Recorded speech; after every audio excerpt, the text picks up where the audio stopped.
നേർവേദി പ്രഭാഷണ പരമ്പരയിലേക്ക് ഏവർക്കും സ്വാഗതം. സുവിശേഷകൻ കുഞ്ഞുമോൻ തോട്ടപ്പള്ളി ഇപ്പോൾ നിങ്ങളുമായി ദൈവവചനം പങ്കുവെക്കുന്നു. ശ്രദ്ധിച്ചാലും.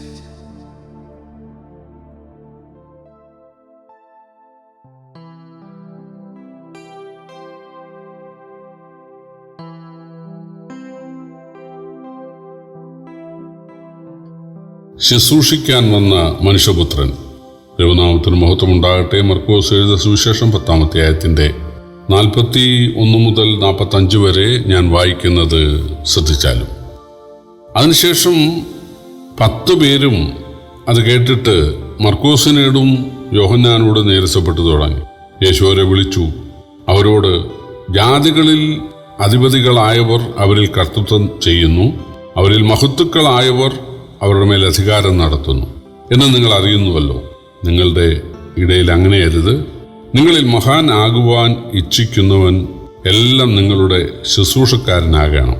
നിങ്ങളിൽ ഒന്നാമനാകുവാൻ ഇച്ഛിക്കുന്നവൻ എല്ലാവർക്കും ദാസനാകണം. മനുഷ്യപുത്രൻ ശുശ്രൂഷ ചെയ്യിപ്പാനല്ല, ശുശ്രൂഷിപ്പാനും അനേകർക്കു വേണ്ടി തൻ്റെ ജീവനെ മറുവിലയായി കൊടുപ്പാനും അത്രേ വന്നത്. കർത്താവായ യേശുക്രിസ്തുവിൻ്റെ ഉപദേശങ്ങൾ പോലെ, പഠിപ്പിക്കലുകളെ പോലെ നിസ്തുല്യമായ ശ്രേഷ്ഠമായ പഠിപ്പിക്കൽ ലോകത്തിലുണ്ടായിട്ടില്ല. അത്ര ശ്രേഷ്ഠ ഗുരുവാണ് യേശു. കാരണം താൻ ദൈവമാണ്. അതുകൊണ്ടാണ്. ബിസിനസ് മാനേജ്മെൻറ്റ് എന്നൊരു പഠന വിഭാഗമുണ്ട്. അവർ ഈ ലീഡർഷിപ്പിൻ്റെ ക്വാളിറ്റി പഠിപ്പിക്കാറുണ്ട്. അവർ പഠിപ്പിക്കുന്നത് ലീഡർ ആജ്ഞാപിക്കുകയാകാവൂ, നല്ല കമാൻഡിങ് വേണം, ലീഡറുടെ കണ്ണിൽ ഗൗരവം വേണം, ലീഡറിൻ്റെ കൈയുടെ അംഗചലനങ്ങൾ വ്യത്യസ്തമായിരിക്കണം, ലീഡറിൻ്റെ വസ്ത്രധാരണം വ്യത്യസ്തമായിരിക്കണം, അടിതൊട്ട് മുടി വരെ ഉള്ള ആ അപ്പിയറൻസ് അത് മറ്റുള്ളവരിൽ നിന്ന് വ്യത്യസ്തമായിരിക്കണം. ഒരു കാരണവശാലും ഒരു താഴ്ന്ന ജോലി ലീഡർ ചെയ്യാൻ പാടില്ല. എന്തെങ്കിലും ഒരു പേപ്പർ കഷ്ണം ഓഫീസിൽ കിടക്കുന്നു, അത് ലീഡർ കുനിഞ്ഞെടുക്കാൻ പാടില്ല. അത് തനിക്ക് തൊട്ട് താഴെയുള്ള ആളോട് പറയണം, അയാൾ അടുത്ത ആളോട്, അയാൾ അതിൽ താന്ന ആളോട്, അവസാനം സ്വീപ്പറോട്. അങ്ങനെ ചെയ്യാൻ പാടുള്ളൂ. അതൊക്കെയാണ് ഈ ലീഡർഷിപ്പ് ട്രെയിനിങ് ആളുകൾ പഠിപ്പിക്കുന്നത്. പക്ഷേ ദൈവം മനുഷ്യനായി തീർന്ന യേശുവിനെ പോലുള്ള ലീഡർ വേറെ ഇല്ലായിരുന്നു. ആദ്യമായിട്ട് വ്യത്യസ്തരായ 12 ആളുകളെ ഒരു കോർമ്പലിൽ കോർത്ത് 3.5 വർഷം യേശു കൊണ്ടു നടന്നു. യേശു പറഞ്ഞു, ഞാൻ എൻ്റെ സഭയെ പണിയും എന്ന് പറഞ്ഞാൽ സകല ഗോത്രത്തിലും ഭാഷയിലും ജാതിയിലും നിന്നുള്ള ആളുകൾ യുഗത്തിൻ്റെ അവസാനം വരെ എന്നെ സ്നേഹിക്കാനും വിശ്വസിക്കാനും അനുസരിക്കാനും ആരാധിക്കാനും ഉണ്ടാകും. ഞാൻ അവരെ കോർത്തിണക്കും എന്നാണ് യേശു പറഞ്ഞത്. അതിന്ന് നിറവേറ്റപ്പെട്ടുകൊണ്ടിരിക്കുകയാണ്. കഴിഞ്ഞ 2000 കൊല്ലക്കാലമായി യേശുവിൻ്റെ സുവിശേഷം ലോകത്തിൽ പരസ്യമായും അല്ലെങ്കിൽ രഹസ്യമായും അറിയിക്കപ്പെടുന്നു. ആളുകൾ തങ്ങളുടെ സമ്പ്രദായങ്ങളെ അല്ലെങ്കിൽ പാരമ്പര്യങ്ങളെ, കേട്ടറിവുകളെ ഒക്കെ ഉപേക്ഷിച്ച് യേശുവിനെ സ്നേഹിക്കുന്നു. അതിന് കാരണം തങ്ങളുടെ മദ്യപാനം മാറ്റാനോ അല്ലെങ്കിൽ തങ്ങളുടെ കോപം മാറ്റാനോ നിഗളം മാറ്റാനോ അസൂയ മാറ്റാനോ പക മാറ്റാനോ വൈരാഗ്യം മാറ്റാനോ പ്രതികാരചിന്ത മാറ്റാനോ ഒന്നും, തങ്ങളുടെ നിരാശ മാറ്റാനോ ഭയം മാറ്റാനോ ഒന്നും കർമാചാരങ്ങൾക്ക് കഴിയുന്നില്ല, കേട്ടറിവുകൾക്ക് നാട്ടറിവുകൾക്ക് കഴിയുന്നില്ല. എന്നാൽ യേശു ജീവിക്കുന്ന ദൈവമാണ്. മനുഷ്യനു വേണ്ടി സ്വർഗം വിട്ട് ഭൂമിയിൽ വന്ന് നരകമേറ്റവനാണ്, ഉയർത്തി ജീവിക്കുന്നവനാണെന്നുള്ള തിരിച്ചറിവുണ്ടാകുമ്പോൾ അവർ യേശുവിനെ രക്ഷകനായി സ്വീകരിക്കുകയാണ്. അവരുടെ മതം അവർക്കെതിരാകും, വീട്ടുകാർ വരെ എതിരാകും, നാട്ടുകാരും രാഷ്ട്രീയക്കാരും എതിരാകും, കൂട്ടുകാരെതിരാകും. അതൊന്നും അവർക്ക് വിഷയമല്ല. കാരണം അവർക്ക് മദ്യത്തിൽ നിന്ന്, മയക്കുമരുന്നിൽ നിന്ന്, അസമാധാനത്തിൽ നിന്ന് അവരെ രക്ഷിച്ച യേശുവിനെ അവർ സ്നേഹിക്കുകയാണ്. യേശു സത്യദൈവമാണെന്ന് തിരിച്ചറിയുമ്പോൾ ആ ദൈവത്തെ ആരാധിക്കാൻ, ദൈവത്തിനായി ജീവിക്കുവാൻ അവർക്ക് വലിയ ധൈര്യം ഉണ്ടാകുകയാണ്. അപ്പോൾ കഴിഞ്ഞ 2000 കൊല്ലക്കാലമായി ആളുകൾ യേശുവിനെ രക്ഷകനായി സ്വീകരിച്ച് യേശുവിനെ അനുസരിച്ച് ആരാധിക്കുകയാണ്. അതിൽ ലീഡേഴ്സുണ്ട്. ക്രൈസ്തവ സഭയ്ക്ക് ഒരു ഏകലോക നേതാവ് പാടില്ല. സഭയ്ക്ക് ഈ ഭൂമിയിൽ ഒരു കേന്ദ്രം പാടില്ല. യഹൂദന്മാർക്കൊരു കേന്ദ്രം ഉണ്ടായിരുന്നു. അത് യെരുശലേമാണ്. പെരുന്നാളുകൾക്കും യാഗങ്ങൾക്കും എല്ലാവരും യെരുശലേമിൽ വരണം. തങ്ങളുടെ വഴിപാടുകളും ദശാംശവും ആദ്യഫലവും എല്ലാം അവർ യെരുശലേമിലാണ് അർപ്പിക്കേണ്ടത്, ദേവാലയത്തിൽ. ഈ യഹൂദന്മാരുടെ എംബ്ലം 7 നിലയുള്ള 7 കവരമുള്ള ഒരു വിളക്കാണ്.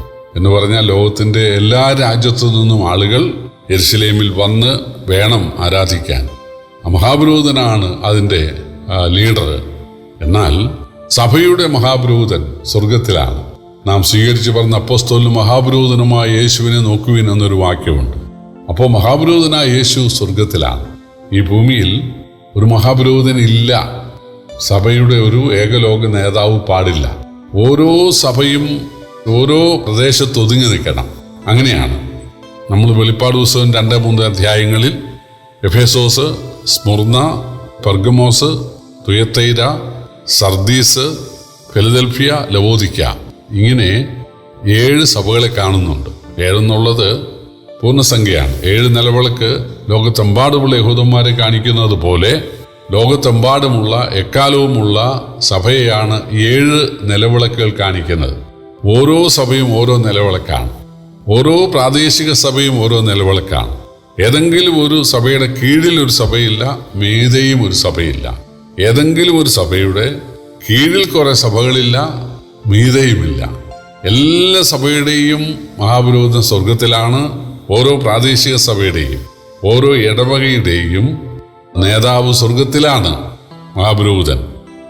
ഇവിടെ ഉള്ള വിശ്വാസികളുടെ കൃപാവരങ്ങൾ വ്യത്യാസമുണ്ട്.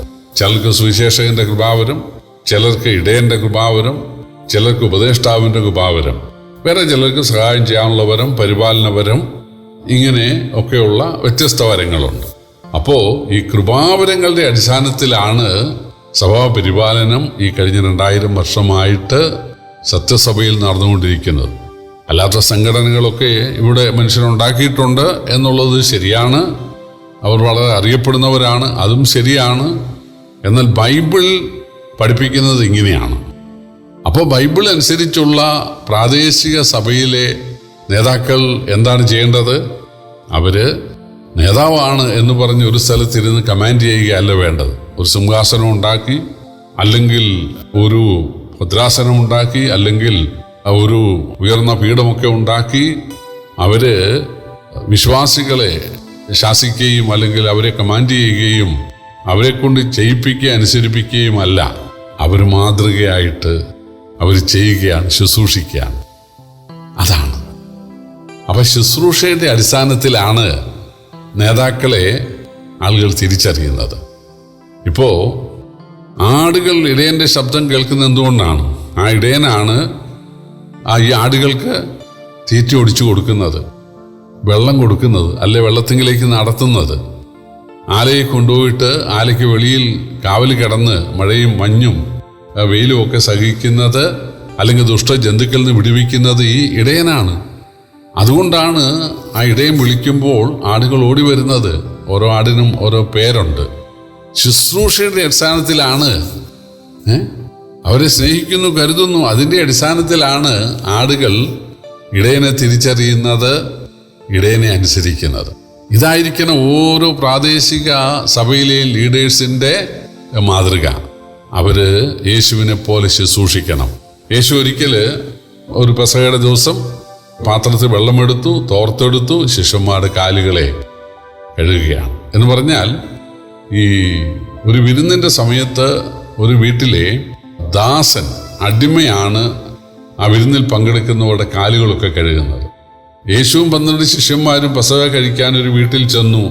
കാല് കഴുകാൻ ഞാൻ എന്നാൽ ഒരു ദാസനെ പോലെ കാല് കഴുകാമെന്ന് ആരും ചിന്തിച്ചില്ല. കാരണം ഞാൻ അങ്ങനെ കാല് കഴുകാനായിട്ട് തയ്യാറായാൽ എനിക്കെന്നും കുന്നും ആ പണിയെ എനിക്കുണ്ടായിരിക്കത്തുള്ളൂ എന്ന് വിചാരിച്ച് ആരും തയ്യാറായില്ല. പക്ഷേ യേശു ശിഷ്യന്മാരുടെ കാലുകളെ കഴുകാൻ തയ്യാറായി. ഇന്ന് ഫോട്ടോഗ്രാഫർമാരെ അല്ലെങ്കിൽ മീഡിയയൊക്കെ വരുത്തിയിട്ട് ഒരു ചടങ്ങെന്നുള്ള നിലയിൽ ഇങ്ങനെ കാലെ തൊട്ട് വെള്ളം പുരട്ടുന്നവരൊക്കെയുണ്ട്. അതല്ല യേശു എന്താണ് ഉദ്ദേശിച്ചത്? നിങ്ങൾ ലീഡേഴ്സായ നിങ്ങളുടെ ആളുകളുടെ ആവശ്യങ്ങളിൽ, അവരുടെ ദുഃഖങ്ങളിൽ അവരോട് നിങ്ങൾ ഏകീഭവിക്കണം. നിങ്ങൾ അവരുടെ വീടുകളിൽ പോകണം. എത്ര സഭാ നേതാക്കൾ സാധാരണക്കാരുടെ വീടുകളുടെ കുടിലുകളിൽ എത്താറുണ്ട്, വീടുകളിൽ എത്താറുണ്ട്, പ്രാർത്ഥിക്കാറുണ്ട്? ഇല്ലെന്നുള്ളതാണ് സത്യം. അവരൊക്കെ ഒരു ആസ്ഥാനമുണ്ടാക്കി വാടകയ്ക്ക് ഒരു കെട്ടിടമെടുത്ത് അവിടെ മീറ്റിങ്ങുകൾ സംഘടിപ്പിച്ച് വരിക എന്ന് പറഞ്ഞ് ആളുകളെ വരുത്തുന്നു, സ്വത്രാഴ്ച വിരിക്കുന്നു, പിന്നെ നിങ്ങൾക്ക് ഒക്കെ രോഗസൗഖ്യം ഉണ്ടായിക്കോളൂ എന്ന് പറഞ്ഞ് മോഹരസുന്ദര വാഗ്ദാനം നൽകി പറഞ്ഞു വിടുന്നു. ഇതല്ലേ ഉള്ളൂ? അല്ല, യേശു കാണിച്ച മാതൃക നമ്മൾ ശുശ്രൂഷിക്കാൻ തയ്യാറാകണം. യേശു പറഞ്ഞു, മനുഷ്യപുത്രൻ ശുശ്രൂഷ ചെയ്യിപ്പാനല്ല, ശുശ്രൂഷിപ്പാനും അനേകർക്ക് വേണ്ടി ജീവനെ മറുവിലയായി കൊടുക്കാനുമാണ് വന്നത്. ആ മാതൃക പിൻപറ്റുവാൻ എല്ലാ ലീഡേഴ്സിനും ദൈവം സഹായിക്കട്ടെ. എല്ലാ വിശ്വാസികളെയും ദൈവം സഹായിക്കട്ടെ. കർത്താവിൻ്റെ വലിയ നാമം വാഴ്ത്തപ്പെടുമാറാകട്ടെ.